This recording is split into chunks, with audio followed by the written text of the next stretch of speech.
Maraming nagtatanong po ngayon kung paano daw po magpalit ng kanilang bank details po sa kanilang mga payout account. So mga katiktik, pakishare naman po ito sa ating mga kapwa content creator para sila din po ay may knowledge dito once na sila din po ay gustong magpalit ng kanilang mga bank details po sa kanilang mga payout account. So mga katiktik, sundan nyo ako hanggang dulo at ituturo ko sa inyo kung paano po ino. Okay? Okay, kapag nandito na po kayo, i-click lang po natin yan. Ayan. Pagkatapos po, i-click po natin ito. Professional dashboard po natin. Okay, pagkatapos po dyan, scroll up lang po. Tapos hanapin po natin itong payouts. Ayan.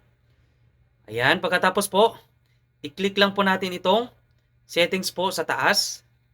Okay. Pagkatapos po, i-click lang po natin ito. Ayan.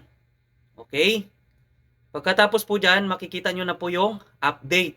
So, dyan po mga katiktik, makikita nyo po dyan yung information po, yung i-fill upan nyo po, yung halimbawa, yung pangalan ng bank nyo po, at saka country po kung saan po kayo mga katiktik. So, halimbawa, kung Pilipinas po, is ang ilagay nyo po is Philippines po talaga. So, ngayon mga katiktik, yung sa Swift code naman po dyan, is kailangan nyo lang pong i-google po, i-search nyo lang po yung Swift code, tapos yung name ng bank nyo po mga katiktik, at doon po is makikita nyo na po mga katiktik. At saka dito naman po sa account number po natin mga katiktik is i-make sure po talaga natin na tama po ang ating nailagay na number po mga katiktik. Kasi nga po, once na nagkamali po mga katiktik, possible po na ma-on hold po ang ating mga earnings po or payout po dito kay Facebook po mga katiktik. At syempre, ang importante po dyan is yung account holder name po mga katiktik. Make sure nyo po na tama po yung ilalagay nyo po na pangalan po talaga mga katiktik kung ano po ang nakalagay sa inyong mga card or bank details po mga katiktik. Okay? So I hope may natutunan and follow for more.